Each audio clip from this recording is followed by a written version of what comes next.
Hello everyone, welcome back to my channel. So today we'll discuss about the current affairs, important current affairs of 27 अप्रैल 2026. तो जो भी important current affair है 27 अप्रैल का, तो उसको आज हम एमसीक्यू के फॉर्मेट में डिस्कस करने वाले हैं. तो फिर चलिए शुरू करते हैं पहले क्वेश्चन से. तो पहला क्वेश्चन ये है, how many Aam Aadmi Party Rajya Sabha MPs including Raghav Chadha recently announced their shift to BJP. तो टोटल 7 मेंबर एमपी हैं जो कि राज्यसभा को आप से बीजेपी को शिफ्ट हो गए हैं. एंड अगर बात करें तो टोटल आपका जो एमपी थे वो 10 थे. तो इसमें से 7 ने अभी बीजेपी को मूव कर लिया है, मतलब शिफ्ट कर गए हैं. तो इसके हिसाब से उनके ऊपर एंटी डिफेक्शन लॉ नहीं लगेगा. क्यों नहीं लगेगा? क्योंकि उस लॉ के हिसाब से अगर 2/3 से ज्यादा मेंबर एक ही साथ एक पार्टी को छोड़ के दूसरी पार्टी में ज्वाइन करते हैं तो उनको मेंबरशिप जो है वो डिस्क्वालीफाइड नहीं होगा. तो इसीलिए उनका मेंबरशिप भी रद्द नहीं होगा. अगर कुछ बात करेंगे तो ये एंटी डिफेक्शन लॉ आया था हमारे 52nd अमेंडमेंट एक्ट 1985 में, और इनको 10 शेड्यूल में ऐड किया गया था. तो पहले जो आया था तो उसके था कि अगर 1/3 मेंबर कोई दूसरे पार्टी में मर्ज होंगे तो उनके ऊपर ये एंटी डिफेक्शन लॉ नहीं लगेगा. लेकिन उसको 91st अमेंडमेंट एक्ट 2003 में बढ़ा के 2/3 कर दिया गया. तो ये जो भी डिस्क्वालिफिकेशन एंटी डिफेक्शन लॉ फिर उनके ऊपर लगेगा फिर नहीं लगेगा, ये जो डिसीजन है वो चेयरमैन ऑफ राज्यसभा के ऊपर डिपेंडेंट है एंड लोकसभा के केस में स्पीकर के ऊपर उनका डिपेंडेंट है. Which Indian scientist was awarded the Breakthrough Prize 2026, famously known as the Oscar of Science? तो अतनु नाथ को ये अवार्ड दिए गए हैं. तो ब्रेक थ्रू प्राइज एक्चुअली क्या है? तो ये है 2012 से शुरू किया गया है यूएस बिलियनर के द्वारा, एंड इसके 3 कैटेगरी में ये अवार्ड दिया जाता है. तो fundamental physics, mathematics and life science. तो फंडामेंटल फिजिक्स में डॉक्टर नाथ को एंड मैथमेटिक्स से फ्रैंक मेडल को दिया गया है. और ये डॉक्टर अंतनु नाथ है वो असिस्टेंट प्रोफेसर है आसाम के, और एक फर्स्ट विनर है from the north east India.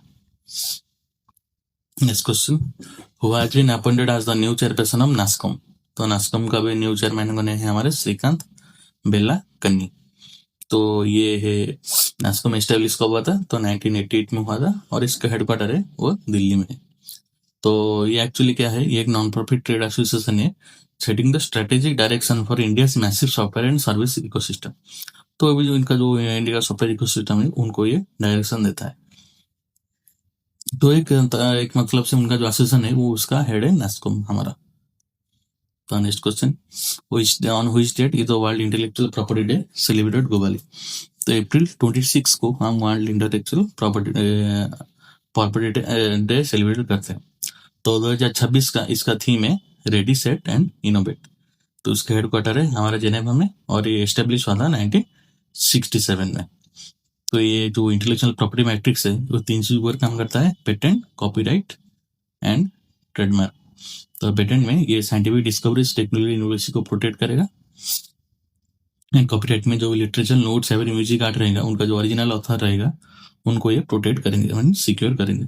And company का ट्रेडमार्क, कंपनी का लोगो हो गया, ब्रांड नेम हो गया, तो उनको भी वो सिक्योर करेंगे. तो next question, which payment bank recently had its license banking license cancelled permanently by the RBI.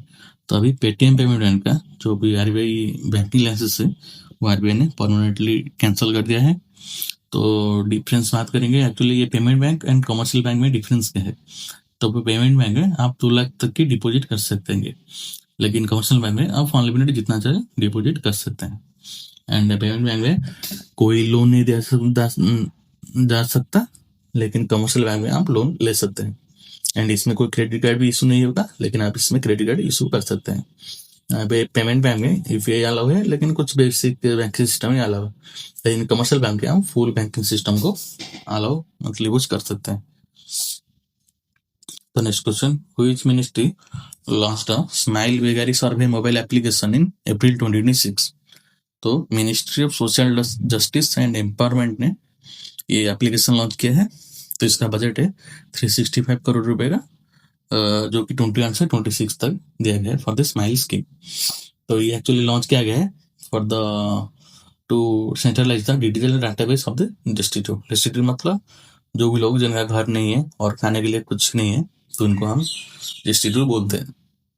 तो उनका स्टील की ट्रेनिंग करना है, फिर मेडिकल हेल्प करना है, फिर सोशल सिक्योरिटी उनको देना है, इनका मेन एजेंडा रहेगा। उनका टारगेट है to complete the eradication of beggary in major Indian cities by the end of 26।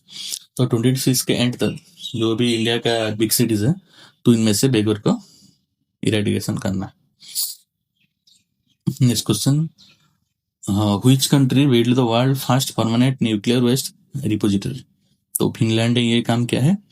तो ये क्या करते हैं कि सरफेस लेवल से 400 या 450 मीटर के नीचे ये इनको वेस्ट को डिपोजिट करेंगे, जिनका लाइफ स्पैन है 1 लाख साल तक। फैसिलिटी नाम में है उनका लोग। अगर फिनलैंड के बारे में कुछ बात करें तो फिनलैंड अभी रिसेंटली 31 नाटो मेंबर बना है 2023 में, और ये रैंक 1 है हमारे वर्ल्ड हैप्पीनेस इंडेक्स में।